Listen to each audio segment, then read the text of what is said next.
Merci beaucoup Thibaut, merci d'organiser aussi cette journée Mars Bleu. Je crois que c'est vraiment très important d'insister sur le dépistage et le traitement du cancer colorectal. Alors moi je vais vous parler de traitement endoscopique et je vous promets que je ne vais pas vous mettre trop en retard pour la pause.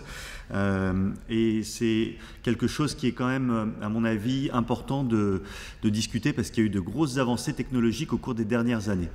Alors, on va parler de cancer colorectal et puis on va parler de côlon, mais en fait on sait tous que le côlon, ça fait bien longtemps que ça n'est plus juste un tube qu'on raccourcit ou qu'on enlève, mais c'est en fait un concentré de microbiote, de cellules immunitaires, de cellules épithéliales et de neurones. Et en fait, on a notre véritable cerveau. Moi, je considère que c'est notre cerveau le plus important, puisque c'est celui qui nous donne toute notre énergie pour faire fonctionner le cerveau du haut. Mais ce cerveau du bas, finalement, c'est un petit organe extrêmement sensible qui contient 180 millions de neurones, c'est-à-dire autant que la moelle épinière. Et finalement, quand on le coupe, quand on l'enlève, quand on le stresse, eh bien, on interagit avec ce premier cerveau selon l'axe cerveau-intestin et on modifie les émotions, la qualité de vie, etc. des patients. Donc on va parler de guérison en préservant l'organe. Et comment est-ce qu'on fait ça? Eh bien, on essaye de détecter les petits polypes, de définir les berges des polypes, d'assurer une résection complète, non seulement latérale et profonde, et d'éviter les récidives. Alors, on a depuis longtemps utilisé la mucosectomie, ça fait 30 ans qu'on fait de la mucosectomie à l'anse. Pour ça, c'est simple, on injecte un peu de sérum physiologique dans la sous-muqueuse pour dissocier les couches, on attrape le polype avec un lasso comme on cueillerait une morille ou le champignon que vous voulez, moi je ne suis pas spécialiste, et puis on enlève comme ça la partie superficielle de la sous-muqueuse. Le premier problème, c'est de détecter des petits polypes. Et alors je vais pas vous challenger parce que Thibaut Kessler vous a déjà montré cette image, mais pour ceux qui n'étaient pas là, est-ce que tout le monde voit un polype dans ce côlon qui est parfaitement préparé dans une image qui est bien stabilisée? Moi, je ne le vois pas et pourtant ça fait 30 ans que je fais de l'endoscopie, un peu moins. Vous activez le système d'intelligence artificielle, il vous dit là, il y a un truc, c'est comme dans Star Trek avec l'étoile noire, c'est là qu'il faut viser. On dit attends mon gars, c'est pas possible, là, tu me montres un micro truc, il n'y a rien là-dedans, ça fait 3 mm. On s'approche, on met en place un zoom, c'est comme une lentille grossissante, et effectivement, il y a un polype, les cryptes sont irrégulières, les vaisseaux encorbellent des tubes, c'est un adénome tubuleux en dysplasie de Bagrade. Le système vous le dit, c'est un adénome, il faut l'enlever. C'est quand même quelque chose qui est assez magique et qu'on n'imaginait pas, en tout cas, moi, quand j'ai commencé la gastro-entérologie. Vous allez dire, ok, bon, un micropolype de 5 mm, tubuleux en bas grade, on s'en fout, finalement, ça ne va pas tellement changer la face des choses. Si, parce que d'abord, le malade va rentrer dans un programme de surveillance qui va le mettre à l'abri d'avoir des lésions plus évoluées. Et puis, les polypes de 5 mm qui sont des cancers, ce n'est pas fréquent, mais ça existe. Ça, c'est un polype de 5 mm dans le sigmoïde, chez une vieille dame.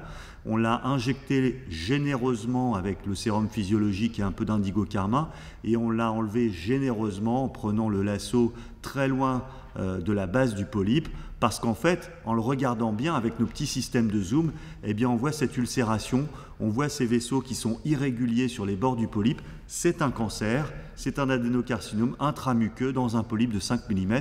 Si vous ne faites pas une résection endoscopique correcte, eh bien vous faites courir un risque à cette patiente. Comment est-ce qu'on analyse les lésions? Voici les endoscopes qui sont à disposition maintenant. Je vous ai montré l'intelligence artificielle, mais même si on n'a pas l'intelligence artificielle, qui n'est pas obligatoire en 2023, on a ces systèmes de zoom, de grossissement. Alors vous allez me croire ou pas, mais on voit des vaisseaux sanguins, on voit les bandes épithéliales et on voit même les érythrocytes qui circulent au sein des petits capillaires muqueux. Alors vous me croyez ou pas, mais on les voit circuler. Un érythrocyte, ça doit faire 6 ou 7 microns. Giacomo me corrigera peut-être. Vous prenez 1 mm, vous le coupez en 1000 et vous prenez cette petite part. On est capable de voir ça avec nos endoscopes. Donc ça veut dire que quand on examine un polype, on doit s'approcher de la prédiction histologique et rechercher des zones suspectes. Qu'est-ce que ça change? Par exemple, ici, un polype qui n'est pas très gros, qui fait 20 mm, qui pourrait être enlevé à l'anse, mais en fait, on l'a enlevé par dissection. Pourquoi? Parce qu'il contient un foyer d'adénocarcinome intramuqueux de 2 mm qui est parfaitement visible en endoscopie avec ces systèmes de zoom. Et là, le fait de faire une dissection plutôt qu'une résection au lasso, ça nous permet d'avoir un échantillon R0 d'avoir une analyse pathologique, en plus avec l'expertise, encore une fois, de Giacomo et de son équipe, eh bien, on a une interprétation pathologique parfaite pour nous permettre de conserver l'organe. Et bien sûr, ces dossiers sont discutés au tumor board. Donc la dissection sous-muqueuse, c'est plutôt les lésions de 20 mm.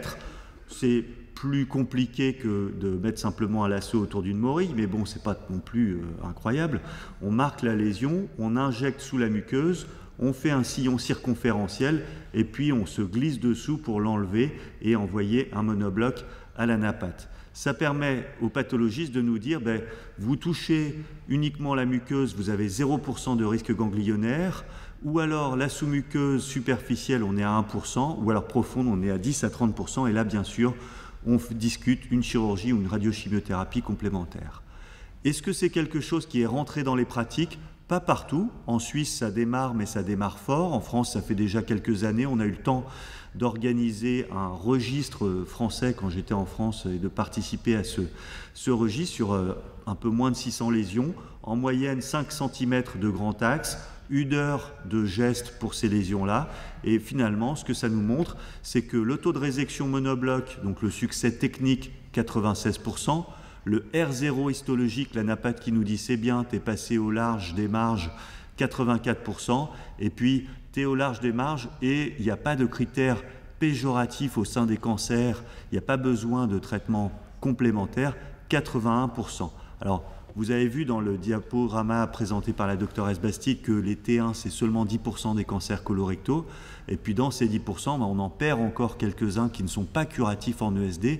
Mais chez ces patients pour qui on peut faire une ESD curative, bien sûr, c'est une qualité de vie qui est un peu meilleure avec de la préservation d'organes, avec au prix de faibles taux de perforation ou de saignement post-procédure, avec des résultats qui sont finalement identiques aux Japonais, qui sont considérés comme les meilleurs endoscopistes du monde. Donc là, c'est quand même pas mal. Et puis, ce qui est intéressant, c'est, vous allez me dire, est-ce que ça fait vraiment mieux que du lasso quand on fait un piecemeal? Ça va plus vite le lasso, c'est quelque chose qu'on maîtrise mieux. L'intérêt principal, c'est ça, 2% de récidive au sein de la cicatrice versus 10 à 15%. Ça, c'est une méta-analyse sur presque 300 000 lésions. Donc, c'est quelque chose qui encourage encore une fois au développement de l'ESD et j'insiste encore une fois sur l'expertise pathologique que procure un spécimen monobloc. Giacomo, pas plus tard qu'hier, nous montrait des micro-emboles lymphatiques qu'on ne peut pas détecter si on n'a pas l'œil de l'anapathe. Et puis je termine sur le japonais, moi, qui m'a donné envie et qui a eu la gentillesse de me former à la dissection sous-muqueuse. C'est une vidéo que j'ai vue 200 fois, que j'ai montré à mes enfants, que je montre à mes amis, on fait des soirées cinéma autour de ça. C'est un gros polype dans le rectum. Vous allez voir que c'est une lésion qui, effectivement, on peut discuter au tumor board de l'enlever par chirurgie transanale, par dissection. Je crois que le débat s'ouvre. L'avantage de l'endoscopie, c'est ces appareils avec ces loupes grossissantes qui font qu'on va vraiment voir les berges de la lésion. Ici, on descend sur la lésion. Vous allez voir qu'on voit parfaitement l'implication de la ligne pectinéale et ça nous permet d'avoir vraiment le R0 parce que la lésion, encore une fois, elle descend très très bas sur l'anus et si on n'avait pas ces petites images, enfin ces grosses images même qui nous permettent de voir le bord parfaitement, eh bien on risquerait de ne pas être R0 sur la marge distale. Et puis, autre chose qui est importante, vous voyez là, on sort carrément du canal anal et on voit en fait avec le zoom les berges de la lésion qui sont délimitées ici. On peut aussi rechercher avec les colorations virtuelles des zones qui sont un petit peu plus suspectes et vous avez en fait des micro-nodules. On va passer ici, une zone ici qui est parfaitement suspecte de cancer, alors qu'ici on est dans de l'adénome tubulo-vileux non suspect. Ici, on est dans une SANO 3, classification japonaise, qui nous dit c'est dégénéré, ça n'envahit pas en profondeur. On fait le marquage, comme je vous ai dit, des bords. Alors ici, on est carrément en train de cautériser les hémorroïdes, de mettre des petits points de coagulation sur les hémorroïdes. Toyonaga fait la dissection dans les hémorroïdes. Comme ça saigne pas mal, il en profite pour cautériser avec de la pince chaude. On voit la des vaisseaux hémorroïdaires avec ces micro-pinces quelque chose qui permet de limiter le risque hémorragique au cours du au cours du geste. Et puis ensuite, alors on a fait le bas de la lésion, on fait maintenant le bord de la lésion, le sillon circonférentiel dont je vous parlais. Et ça, c'est une séquence que j'aime particulièrement, c'est pour vous montrer la précision à laquelle on arrive avec ces gestes de résection curative. C'est que on a un gros vaisseau ici, on va l'isoler en fait en réinjectant un petit peu de liquide, et puis c'est une grosse veine, il doit y avoir une petite artériole pas loin, et Toyonaga donc isole, bon, c'est vraiment les Japonais qui effectivement nous ont appris l'endoscopie, hein, nous on essaye de s'approcher de ces résultats-là, mais vraiment des techniques qu'on a calquées sur eux. Il isole le vaisseau, il va aller le caresser avec la pointe de ce micro-bistouri, les micro-bistouris qui font 2 mm, et puis il va petit à petit comme ça coaguler les bords avant de sectionner cette petite vénule. Donc vous voyez, on caresse comme ça le vaisseau, on le blanchit complètement des deux côtés. Voilà, c'est la cuisson vapeur avec la veine qui est sectionnée, et puis ici la petite artériole, et on libère comme ça le micro-plan de coupe. Alors, ce n'est pas de la chirurgie, hein, je reste extrêmement modeste, mais c'est quelque chose qui a beaucoup progressé grâce à la précision qu'apportent ces endoscopes. Et puis j'avance la bande. Vous avez ici, ce qui est impressionnant, des gros paquets de vaisseaux qui nourrissent en fait la surface du polype. Et par exemple ici, ça fait comme des arbres.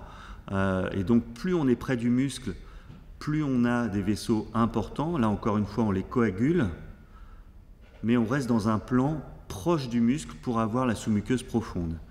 Et alors, ces saignements sont maintenant parfaitement gérés avec ces techniques-là. Encore une fois, on coagule des deux côtés. Il sait que c'est un gros vaisseau qui a un risque de saigner. Il est prêt à voir le saignement qui va venir du muscle. Hop, ça saigne. Immédiatement, un petit coup de coag, un petit coup de lavage. Voilà. Et on avance petit à petit. Et puis, dernière technique, nous les gastro-entérologues, alors on aime réséquer des steaks de plus en plus grands. On ne sait pas toujours les sortir. Et puis, la méthode qu'on a adoptée ici au HUG, c'est cette méthode des micro-sacs en plastique. On rentre un sac en plastique dans le rectum ou le côlon du patient, et puis on insère la pièce dedans et on la ressort, comme les chirurgiens ressortent une vésicule en célioscopie. Je parle sous le contrôle du professeur Tozo. Je crois qu'on n'est pas très loin dans le concept. Et puis, vous avez donc finalement une résection complète avec un soin particulier apporté à la préparation du spécimen pour la napate. Donc ici, c'est quelque chose qu'on a développé au HUG, qu'on a commencé à, je dirais, essayer d'annoncer un peu, notamment dans la revue médicale suisse. La même lésion faite ici l'année dernière avec l'aide de l'équipe.